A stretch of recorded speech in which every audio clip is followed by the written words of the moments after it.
Yo, what is going on YouTube? It is your boy GZTV, and we are back with another video. Today we are going to be reviewing the 2022 American slasher film written, directed, edited, and produced by Damien Leone. We have Terrifier 2, obviously a direct sequel to the 2016 movie Terrifier, the original. And we just got word, like a couple of months ago, that Terrifier 3 is supposedly coming out this year in October, so less than 4 months from now. So it's actually perfect timing that I decided to talk about this movie. And yeah, it takes place around the holiday times. It's going to be a Christmas themed movie. It should be a lot of fun. Hopefully, when it comes out in the theaters, I might actually go see it. But yeah, it's been a while since we reviewed the first movie, so sorry if my memory is a bit hazy while talking about this, trying to connect the story, even though the first one really lacked a story. This is a really interesting franchise to me. It's so cool to see a modern day slasher turn into a franchise like this and get the recognition it got by critics. Although neither of these movies are really that great, really that exceptional, I will say it is a lot of fun, so let's kind of get into it. You even get Chris Jericho to appear in your movie, so obviously Leone is doing something right here. So yeah, we're obviously going to get into the good, the bad, and the okay, obviously give you guys a review and put it on the tier list, and maybe by the end of it we could have a big ass tier list of movies I've reviewed. So yeah, let's go. First, obviously, we have to talk about the premise. So, the film takes place right after the first movie, which is a huge positive. I feel like too many movies in the slasher genre decide to just restart the story, use the same formula, and it gets kind of old. So obviously, Art the Clown, the notorious killer in this slasher franchise, was resurrected by some kind of unseen entity in the first movie, and we are left with him and the coroner, where he obviously murders the guy. We kind of could have predicted that after watching the first movie. He goes to this laundromat and he meets the little pale girl, who is a ghost of Art's first victim, supposedly. We don't really have confirmation of that, but that's what a lot of people are interpreting that as. And these two become partners in crime as they chase after Sienna Shaw, played by the utterly stunning Lauren Lovera, and her brother Jonathan, played by a actually famous TikToker by the name of Elliot Fulham. Obviously, he is also an actor, but yeah, he's this nerdy to himself kid. He has a weird fascination with the lore of the Miles County Massacre. He obviously has that very quiet kid, bullied, very concerning type of personality to him. So yeah, obviously Art the Clown and the little pale girl chase after these people. So he senses something is up, Jonathan does, and no one believes him, which is obviously a classic, quite generic horror trope, until people start getting killed off. He gets captured by the murderous duo, and Sienna is now forced to save him, and we get taken to this carnival sequence, which is great. And yeah, we're gonna get into all that stuff, everything good, everything bad, everything okay about the movie. Let's not waste any time here, folks. So first, let's start with the good. I mean, this movie is just a lot of fun. It's extremely enjoyable as a watch. You don't have to be artsy, you don't have to look for something edgy or weird or thematic about this film. It's just extremely entertaining. There's all sorts of gimmicks and sequences in this movie that you can't help but just smile at. They're just super enjoyable. It's a great movie for the Halloween time. The dream sequence and all the carnival stuff was just so entertaining to me. Just everything that happened there. All the, Art's character, and we'll get to that in a moment. Obviously, the kills are super gnarly, which makes for a great slasher film. This movie does what it is supposed to do and doesn't overdo it. And obviously, the Art the Clown character, played by David Howard Thornton, who obviously does it again, has an amazing portrayal of Art the Clown. Art is a genuinely creepy character. He has a sinister yet playful nature that is so fun to watch in this movie, and it is something we got in the first film, and we even ramp it up even higher for the sequel. I think, just some of the gimmicks, some of the things, some of the stunts, shenanigans, whatever you want to call it, that Art pulls off in this film, just so enjoyable. It just makes this movie so fun to watch. He's even able to smile at gunpoint, which, he's obviously sick in the head, and that's good for a slasher killer. It really like gives this intimidation factor. You know, it's almost sinister how like laughable things are to him. Of course, the whole thing where he's also a mime, but he's dressed like a clown, is super unique. I think it adds a lot to the franchise. There's so many cool dynamics like you can really appreciate about Art the Clown, and it is put on full display here. There's not as much. There's not even really a story that much to this film, more than the first, but you don't even have to appreciate the story. Like, if you're a horror fan, if you're a fan of the slasher genre, you're gonna love this movie. The gore, all the, you know, just the script, everything about it. I like the story of Art the Clown in general too. You know, being the creation of the Shaw kids' father apparently, which is what they're trying to set up in the film, and you know the inclusion of the pale girl is obviously awesome. I really like that storyline. I really like the inclusion. I never thought we'd see Art get an assailant, but I'm actually impressed with how they were able to pull that off and how they were able to kind of integrate her into this series. The character development is great too, you know, with Sienna turning into this badass hero that her dad always fantasized she would be. It's great, you know. Her character development is awesome, and they actually add a decent amount of depth in this film compared to the first one. So, yeah, this film seems more personal than the first one, more emotional, which is awesome, and you really like that, and you get to really appreciate that. So that's really all the positives. Let's get into the negatives.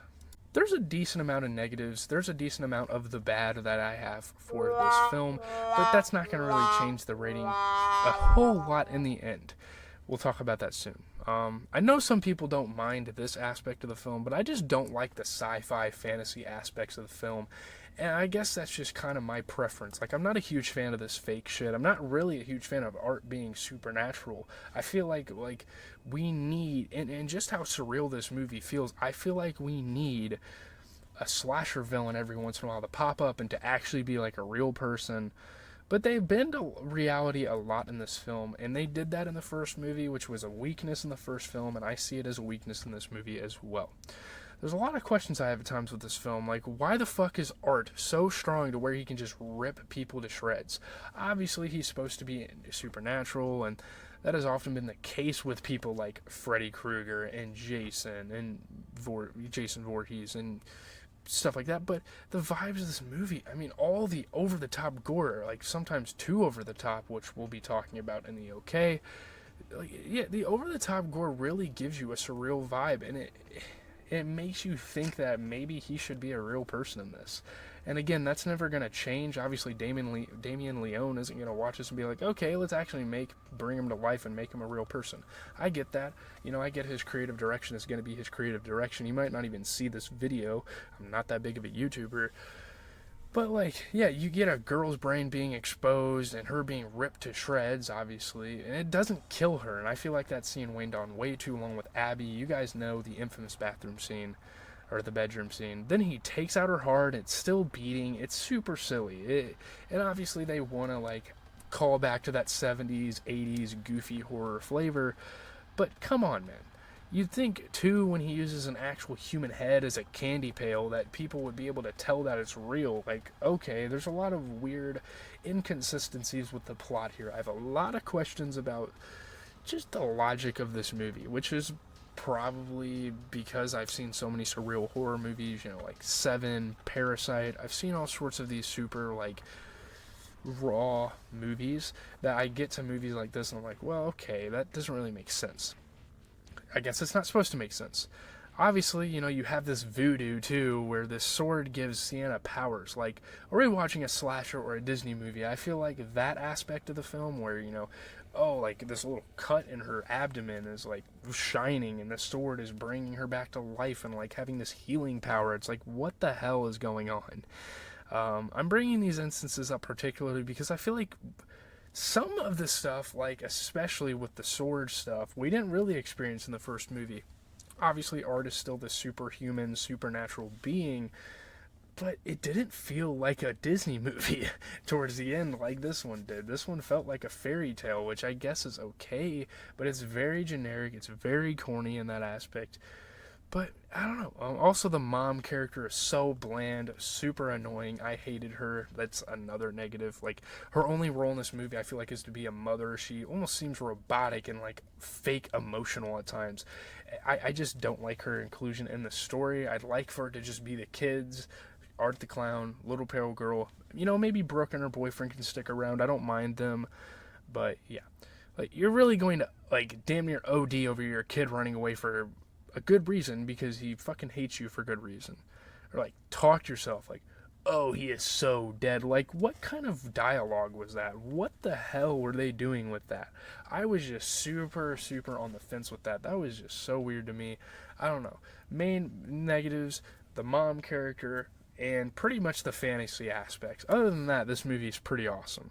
Obviously, I'm very like mixed on a lot of things, so let's not a lot of things, but let's get into the okay. The okay is usually very minor inconveniences to me. That's kind of the best way to kind of describe it. Minor inconveniences that I have with this film at times that are not that big of a deal. But some of the gore is a little too much, like cutting a guy's dick off. Again, I know this movie is supposed to be comical. It's supposed to have that kind of gimmicky effect.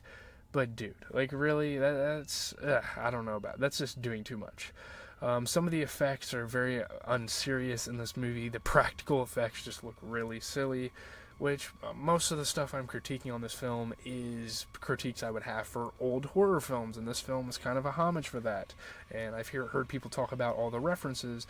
I didn't really catch too many references to old horror films. I know there's some in there. I know Damien Leone is really trying to pay homage with this franchise.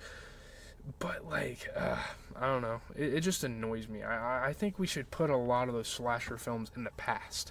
A lot of those franchises are extremely overrated to me. But we can talk about that in another video. Another thing, the post-credit scene with Valerie in the mental hospital was just way too much. Obviously, it's just a post-credit scene, so I'm not going to sit here and put it in the bad because it's not like it negatively affected the movie.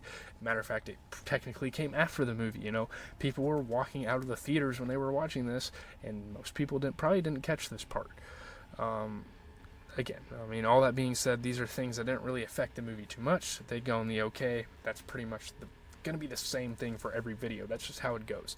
If it's not a great element, but it doesn't affect the movie, it's most likely going to go in the okay. So, yeah, I mean, yeah, that scene, man, with Valerie, like, birthing Terrifier. I know we had, or birthing Art the Clown. I know we had stuff like that in the first film, but still, doing a little too much. So let's get into the review.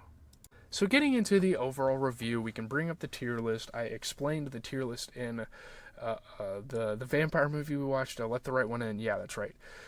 So if you guys want to like get an explanation for the tiers, you can go watch that video. Obviously, it's 10, 9 to 9.9, 8 to 8.9, and down the list, you guys can understand that.